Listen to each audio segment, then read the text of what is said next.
우리는 과학을 쫓다가 병을 얻었다. 내 어머니는 영양사셨다.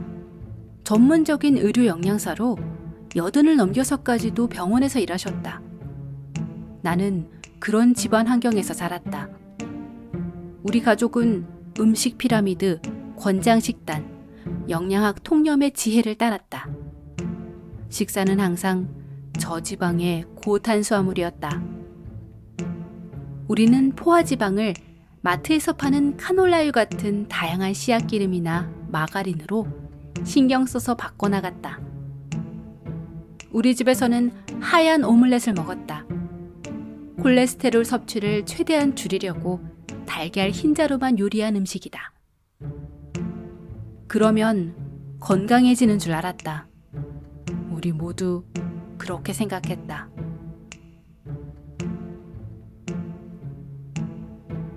안녕하세요, 힐링보이스입니다. 오늘은 다소 파격적인 제목의 책을 가져왔습니다. 바로 내가 의대에서 가르친 거짓말들이라는 책인데요.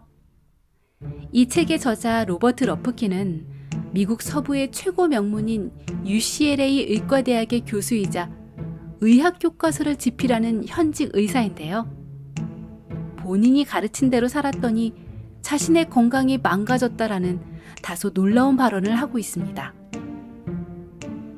저자의 어머니는 영양사셨고 저자 또한 의사니까 어머니와 본인이 배운 지식대로 영양과 건강을 신경 써서 살았는데, 그런데도 자신은 고혈압, 통풍성 관절염, 이상 지질혈증, 당뇨병 전 단계까지 걸렸다고 합니다. 저자의 아버지도 또한 같은 병으로 세상을 떠나셨고요. 의학 지식이 없는 사람들도 아니고 권장 영양소와 권장량을 지키지 않았던 것도 아닌데, 이런 말도 안 되는 성적표를 바꿔보니 의료계에 무언가가 크게 잘못되었다는 생각을 하게 되었다고 합니다. 그러던 차에 과학계 기자인 친구 게리 타우부스와 이야기를 나누게 되었고, 그 친구가 쓴 영양학 관련 책을 읽고 영양, 건강, 장수와 관련해 자신이 믿어온 모든 것이 친구 게리가 밝혀낸 증거와 충돌하게 된다는 것을 알게 되었습니다. 본인은 알츠하이머, 심장병, 당뇨병, 관절염이 별개의 질병으로 알고 있었는데, 게리의 책과 다른 논문, 연구들을 조사해보니 모두 대사 이상으로 인한 질환들인 것을 알게 된 것이에요. 그렇게 망치로 머리를 얻어맞은 듯 새로운 사실을 알게 되고 나서 자신이 그동안 가르친 것이 전부 거짓이었을 수도 있겠다는 생각이 들었다고 합니다. 그래서 그 사실을 사람들에게 알리고자 이 책을 쓰게 된 것이고요. 그럼 도대체 저자가 그동안 무슨 거짓말을 믿고 또 해왔는지 책을 통해서 하나하나씩 짚어드리도록 하겠습니다. 그럼 함께 가보실까요?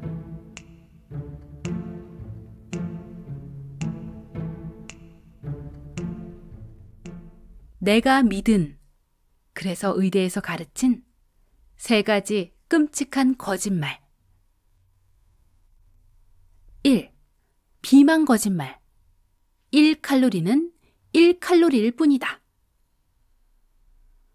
지금 세계에는 비만이 최악의 유행병처럼 번지고 있다. 유례가 없는 일이다. 과체중이라는 말은 본인 나이나 체격에서 볼 때 정상이나 건강하다고 여겨지는 정도보다 체중이 더 나간다는 뜻이다. 비만은 체지방량이 과도해서 더 심각한 상태다. 그렇다고 나이 든 사람만 비만을 얻는 건 아니다.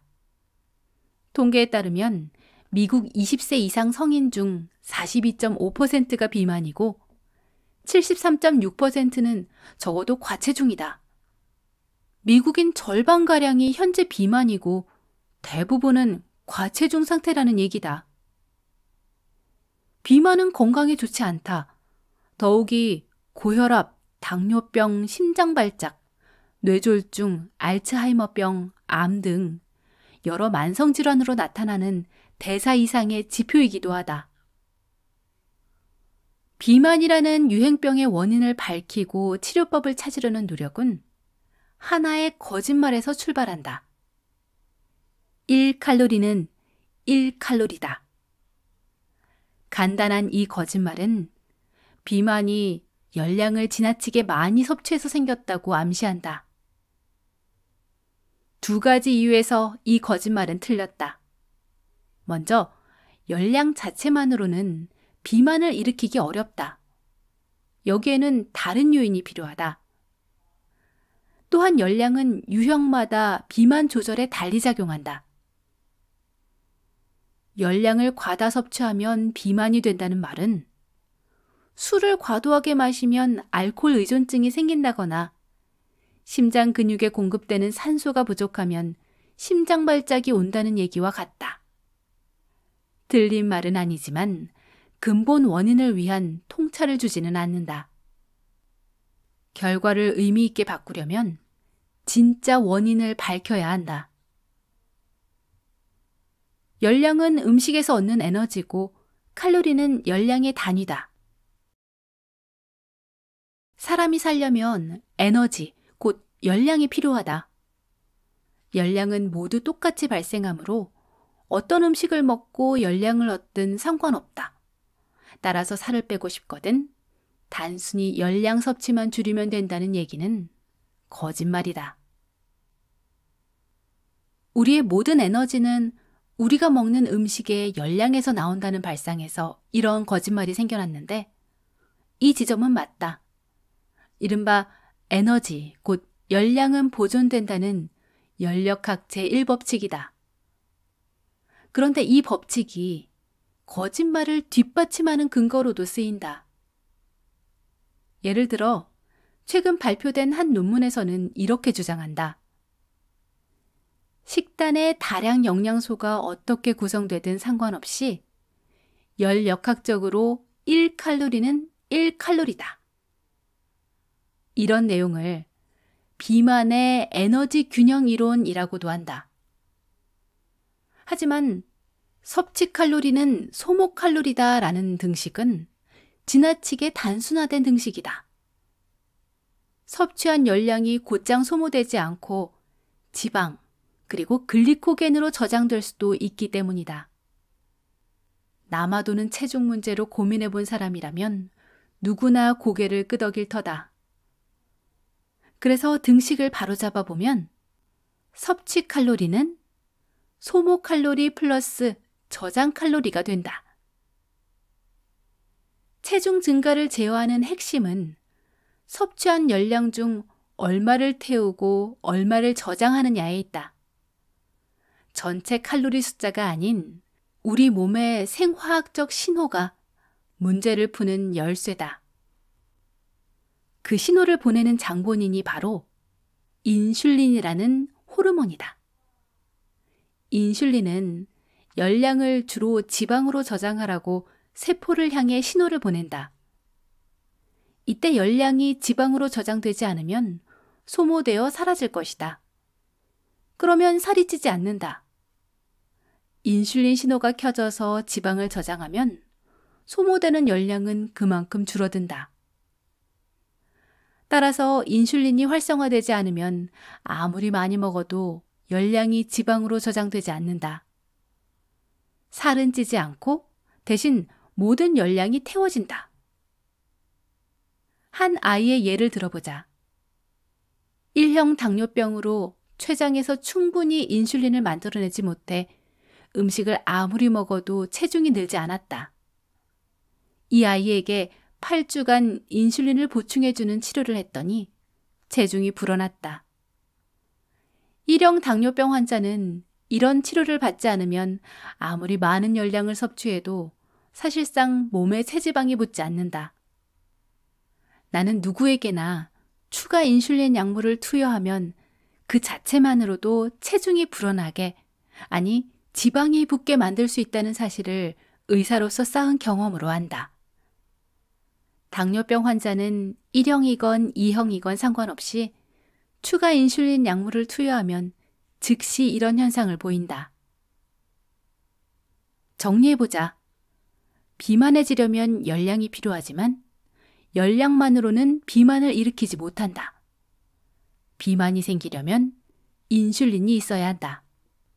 비만은 단순한 칼로리가 아닌 인슐린 문제다. 만약 모든 음식이 동등하게 인슐린을 자극한다면 1칼로리는 그냥 1칼로리일 뿐이라는 말은 옳다. 모든 음식이 인슐린을 똑같은 방식으로 깨우지 않으니까 거짓말이라는 얘기다. 식단을 구성하는 3가지 다량 영양소의 범주가 있다. 이 중 탄수화물은 인슐린을 강하게 자극한다. 단백질은 얼마간 자극한다. 지방은 거의 자극하지 않는다.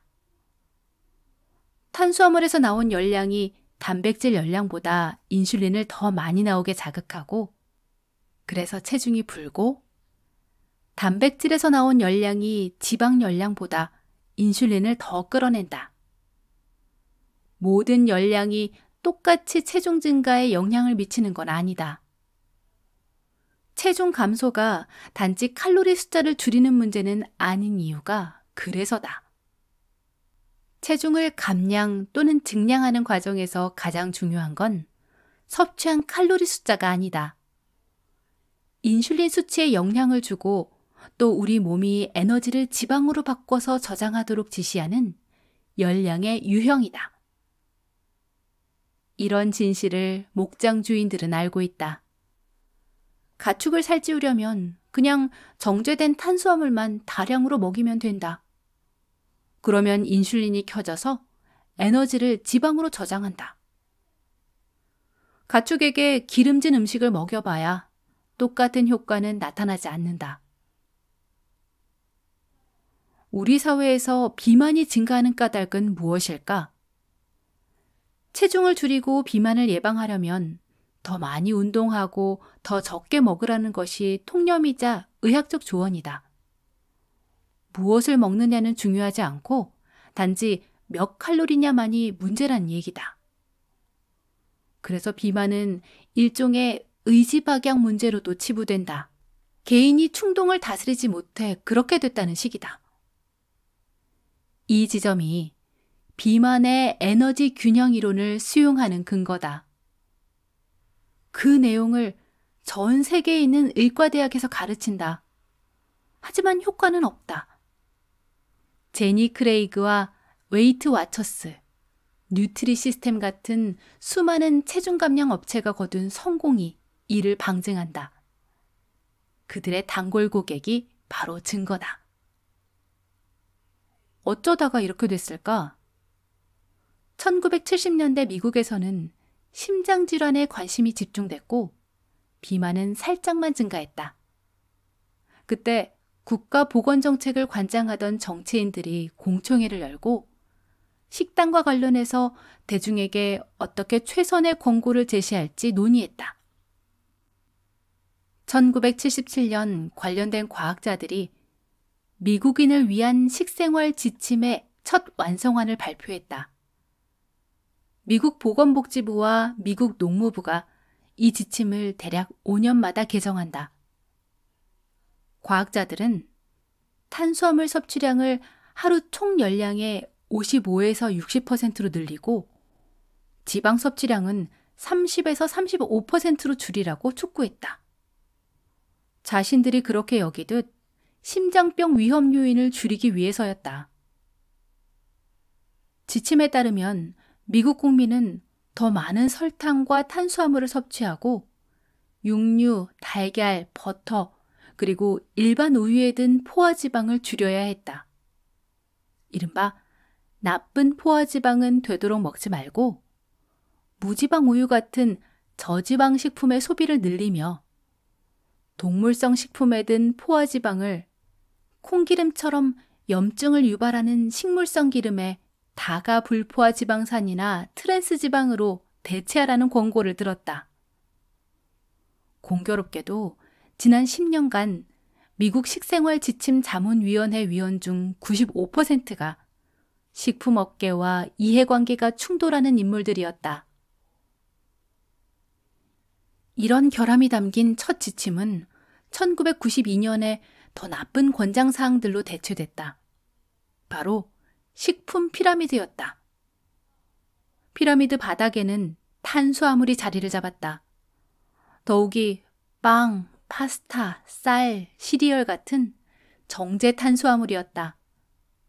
이런 식품을 하루에 6에서 11제곱분씩 먹으라고 했다.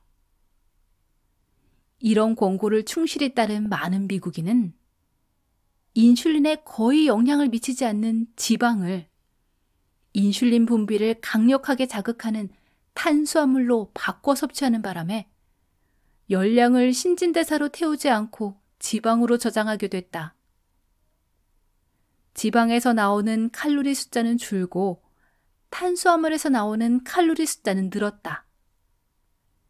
지방 열량이 탄수화물 열량으로 대체되면서 바빠진 인슐린이 줄기차게 지방을 저장하라고 메시지를 보냈다. 그 결과 우리 몸에 지방이 쌓였다. 식단에서 지방을 내쫓고 탄수화물을 환영한 바로 그 시점에 비만율은 치솟았고 그 뒤로 내려오지 않고 있다. 왜 비만이 생기고 어떻게 그것을 막을 것인가의 문제를 놓고 의료계는 진짜 이유를 오롯이 인정하지 않는다. 그러는 동안 상황은 점점 더 나빠지고 사람들은 죽어간다. 2. 당뇨병 거짓말.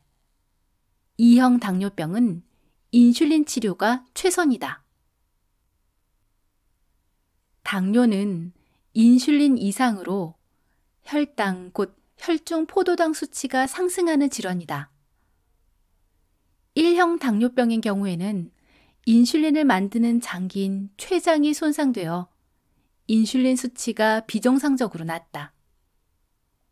과거에는 1형 당뇨병이 일반적이었지만 이후에 다른 유형인 2형 당뇨병으로 대세가 기울었다.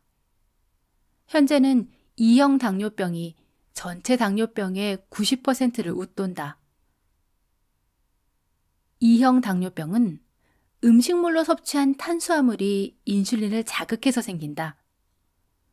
인슐린 수치가 만성적으로 높으면 우리 몸은 인슐린 저항성을 띠게 된다.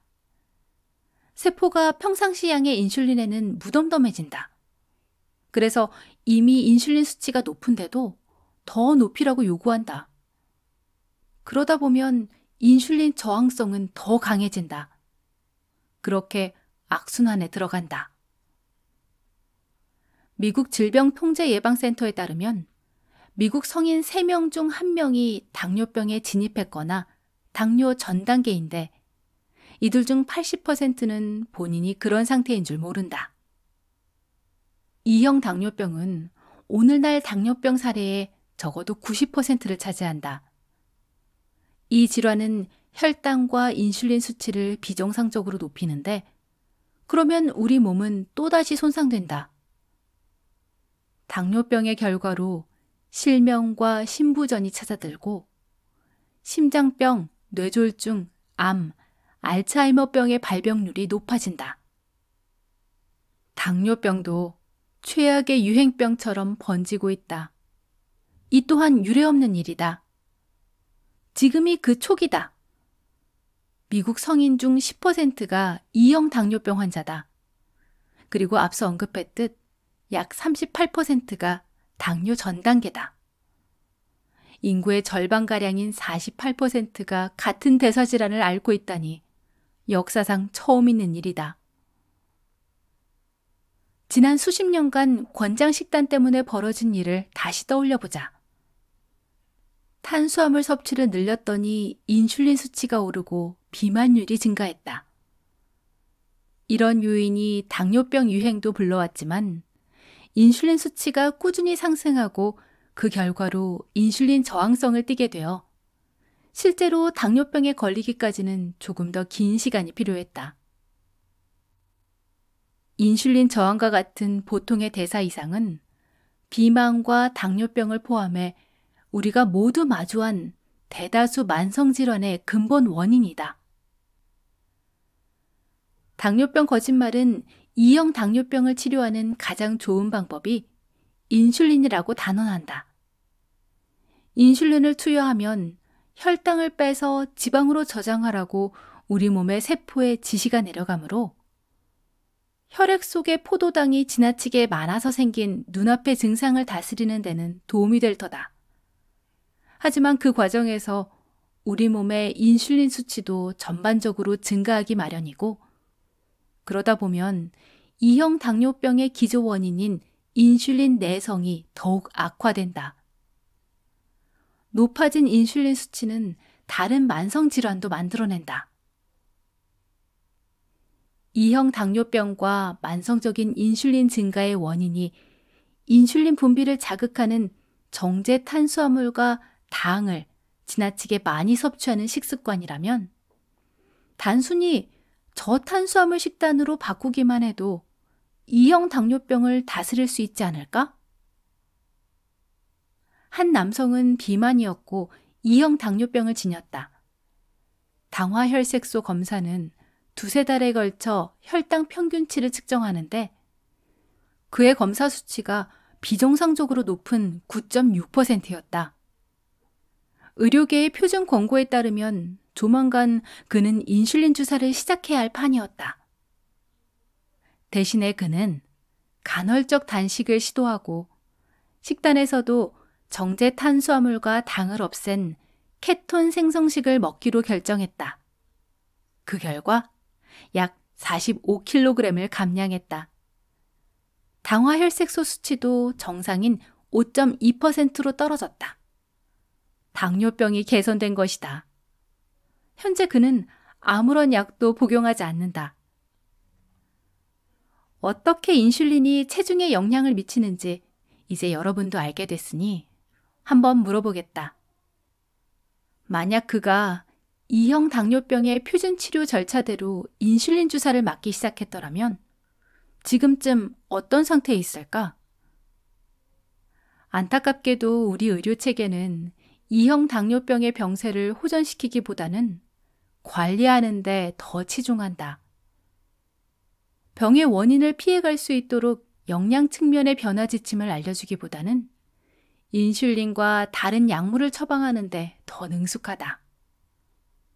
의사편을 조금 들자면 많은 환자가 생활 습관을 바꾸려 하지 않고 약을 복용하거나 주사 맞는 쪽을 선호한다.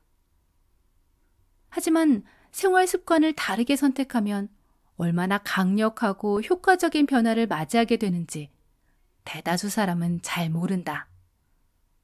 게다가 인슐린 같은 약물로 포도당 조절을 개선하는 방법 하나만으로는 당뇨 환자라면 모두 맞닥뜨릴 장기적 합병증 일부를 예방하지 못할 수도 있다.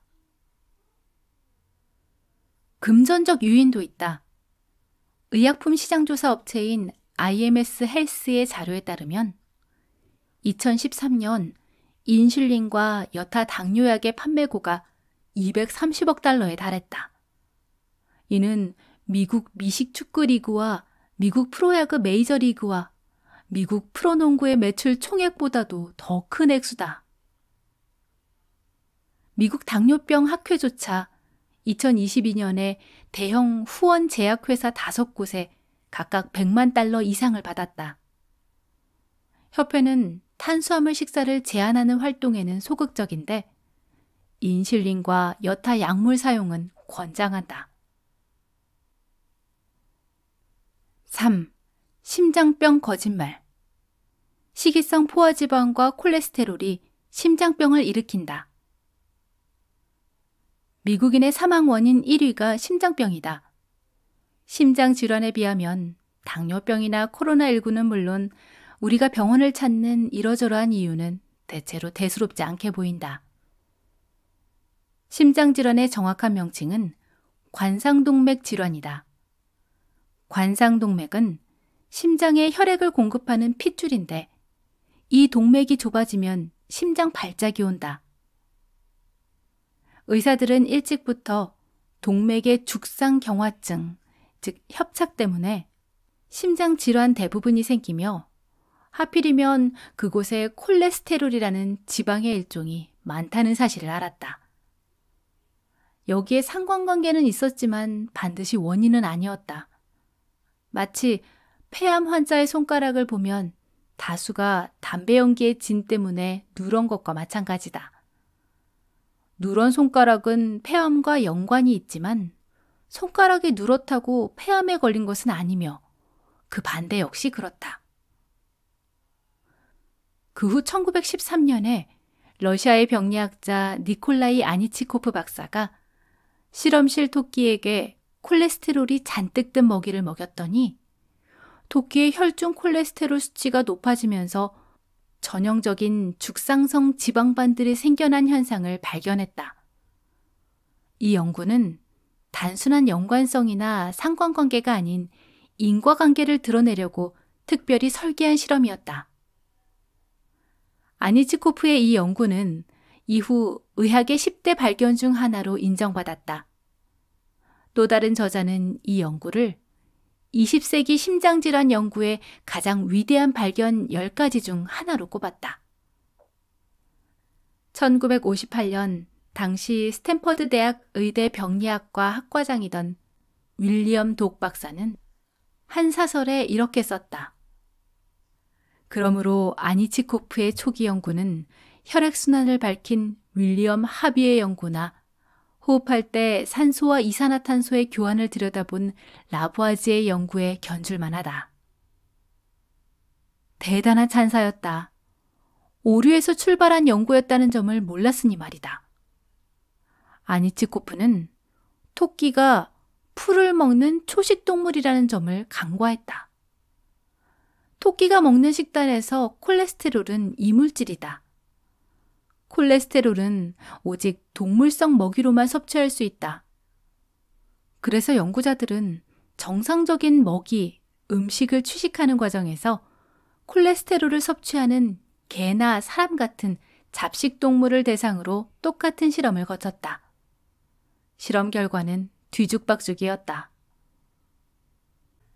1953년에는 앤설 키스가 관상동맥 질환 사망률과 지방 섭취 칼로리량 사이에 관련성이 있다는 중요한 연구 결과를 발표했다. 6개국 중년 남성을 대상으로 진행한 연구였다. 이 수치는 지방 섭취와 심장질환 사망률 간에 거의 일치된 상관관계를 보여주었다.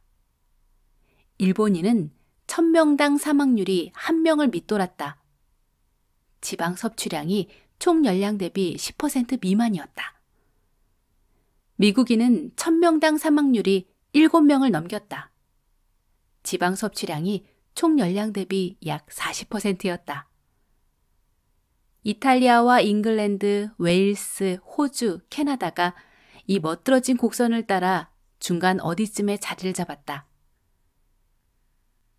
키스는 나중에 다시 재현 연구를 진행해서 발표했고 그렇게 그의 식단 심장 가설에 기반이 닦였다.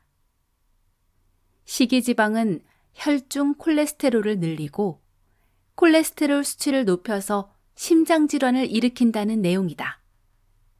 이 모형이 이후 70년 동안 식사와 심장질환을 둘러싼 의료계의 사고와 공공보건 정책을 규정했다.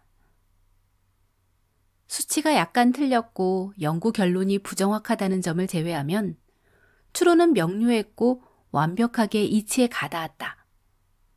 그런데 관련 자료가 있는 국가는 22개국이었고 그 중에서 키스가 자신의 논지에 들어맞는 6개국 자료만 가져다 썼다는 사실이 나중에 밝혀졌다.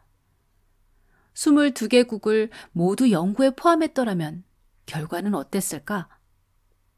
사실상 상관관계는 찾을 수 없다. 만약 키스가 다른 6개국을 골랐다면 정반대 결론에 이르렀을 수도 있다. 관련 자료를 모두 놓고 따져보니 그의 연구 결론이 명백하게 틀렸다는 사실이 드러났다. 그 다음은 1967년이다. 하버드 공중보건대학 영양학부 학과장 프레드 스테어와 동료들은 권위 있는 뉴 잉글랜드 의학저널에 식이지방과 탄수화물 그리고 죽상경화증이라는 다소 포괄적인 내용의 논문을 발표했다. 논문 결론은 이랬다. 미국인의 식단에서 관상동맥 질환을 예방하기 위해 유일하게 필요한 식이요법은 콜레스테롤 섭취를 줄이고 포화지방 대신 다가 불포화지방산을 먹는 것뿐이며 여기에 의심할 여지는 없다. 일은 2016년에 터졌다. 스테어와 그 연구팀이 한 제당 회사에서 몰래 거액을 받은 사실이 들통났다. 심장 질환의 책임을 설탕 대신 지방에 뒤집어 씌운 대가였다. 논문 저자들은 이 사실을 공개하지 않았다. 이런 처사는 명백한 이해관계 충돌이자 연구 부정행위다. 당신은 설탕과 정제 탄수화물이 심장질환의 진짜 원인이 아니냐는 의심이 무르익던 시절이다. 설탕 회사로서는 이런 말이 나돌지 않도록 단속할 필요가 있었다. 이 부분은 나중에 자세히 다룰 것이다. 이런 여러 가지 이유로 세계는 심장질환을 예방하기 위해 식단을 저지방의 고탄수화물로 발빠르게 바꿔나갔다. 포화지방은 트랜스지방과 씨앗기름, 전분, 곡물, 당분으로 대체되었다. 1980년대까지만 해도 의사들은 대부분 설탕을 더 먹는다고 해서 관상동맥 질환에 걸리지는 않는다고 믿었다. 그 무렵에 처음 나온 미국인을 위한 식생활 지침은 총지방과 포화지방, 콜레스테롤 섭취를 줄여서 관상동맥 질환을 예방하는 데 초점을 맞췄다. 전부 잘못된 일이었다. 이런 믿음이 어째서 틀렸으며 당신 생명을 구할 수 있는 진실은 무엇인지 앞으로 살펴볼 참이다. 이 시기에 그 유명한 약인 스타틴이 등장했다. 전문 의약품 중 가장 많은 돈을 벌어들이는 약물이다. 그 결과로 오늘날 1조 달러 규모의 제약 및 식품 산업이 탄생했는데 여기에는 심장질환의 원인이 지방 섭취와 LDL 콜레스테롤, 이른바 나쁜 콜레스테롤 증가에 있다는 가정이 깔려 있다. 미국 질병통제예방센터 CDC에 따르면 미국인 3명 중 1명은 당뇨 전 단계이며 당뇨병 환자의 80%가 심장질환으로 사망한다. 심장질환은 이미 미국인의 사망 원인 1위다. 그런데다가 CDC는 2000년 이후 출생자가 이전 세대 인구에 비해 당뇨병을 더 많이 겪을 것이라고 현재 추정한다. 따라서 심장질환 사망자는 더 늘어날 터다. 심장질환은 벌써 메디케어, 즉 미국의 공공노인건강보험 지출 항목에 맨 꼭대기에 있다. 이렇게 유례없이 수명을 단축하는 비감염성 유행병을 예방하기 위해 CDC는 무엇을 하고 있을까? 원인 대신 증상을 치료한다. 대증 치료만으로도 얼마간 개선은 되었다. 심혈관계 질환 사망률이 비만이나 당뇨병과는 달리 감소했지만 미래에는 다시 증가하리라고 본다. 이런 일시적인 감소를 일각에서는 저지방 식단, 스타틴, 관상동맥 스텐트, 즉 금속망 시술이 거둔 효과라고 여긴다.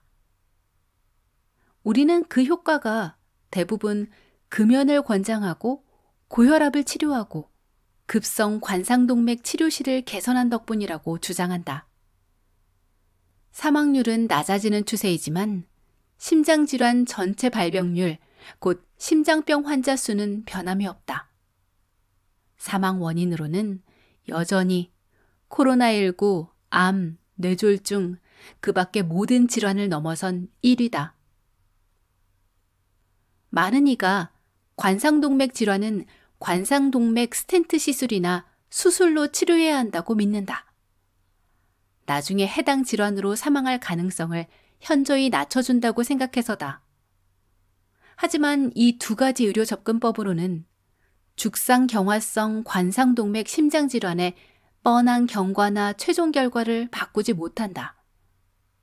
그 까닭을 앞으로 살펴볼 참이다. 또한 이 질환의 진짜 병리적 기전은 무엇이며 약물을 쓰거나 수술을 하지 않고 그 원인을 예방하려면, 더 나아가 병세를 꺾으려면 어떻게 해야 하는지도 알아보려고 한다. 지금까지 소개한 3가지 거짓말에는 공통점이 하나 있다. 인슐린을 만들어내는 저지방 고탄수화물 식단이 배후라는 점이다. 이 식단은 1970년대에 국가 정책이 되었다. 1955년 아이젠하워 대통령이 심장 발작을 일으킨 다음이다. 그러자 사람들은 지방이 심장 발작을 일으킨다고 써댔고, 조지 맥거번 상원 의원은 의회 공청회를 열기도 했다. 식생활 지침에서는 포화지방 말고 탄수화물을 먹으라고 강조했다.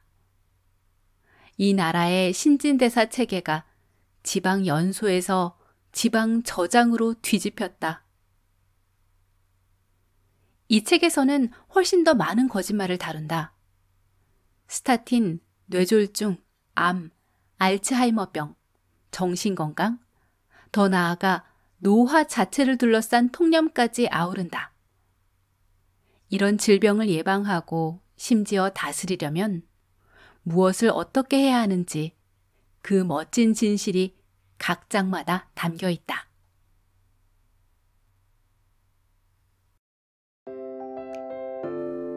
여기까지가 저자가 말하는 3가지 거짓말입니다. 이후로 책에서는 비만, 당뇨병, 지방간, 고혈압, 심혈관계, 암, 알츠하이머, 정신건강까지 사람들이 흔히 앓는 질병과 그 원인에 대해 자세하게 설명을 하는데요. 저자가 강조하는 가장 큰 문제는 바로 식습관입니다. 그 중에서도 특히 가공탄수화물과 과당이 우리 몸에 미치는 악영향에 대해 자세히 설명하고 있습니다. 이 책을 읽고 나니까 정말 흰쌀밥은 먹기 싫어지더라고요. 그리고 잡곡밥이라도 소량만 먹어야겠다는 생각이 저절로 들었습니다. 건강에 별로 관심이 없고 이것저것 가리지 않고 먹던 제가 생각이 달라지니까 행동도 달라지더라고요. 이게 책의 힘인 것 같습니다. 누가 옆에서 잔소리할 때는 귀에 하나도 안 들어왔는데 책을 읽으니까 생각이 달라지네요. 여러분도 이 책을 읽고 생각과 행동이 달라지는 경험을 해보시기 바랍니다. 그럼 오늘 편지는 여기까지였고요. 저는 다음에 또 다른 유익한 편지로 여러분을 찾아뵙겠습니다. 감사합니다.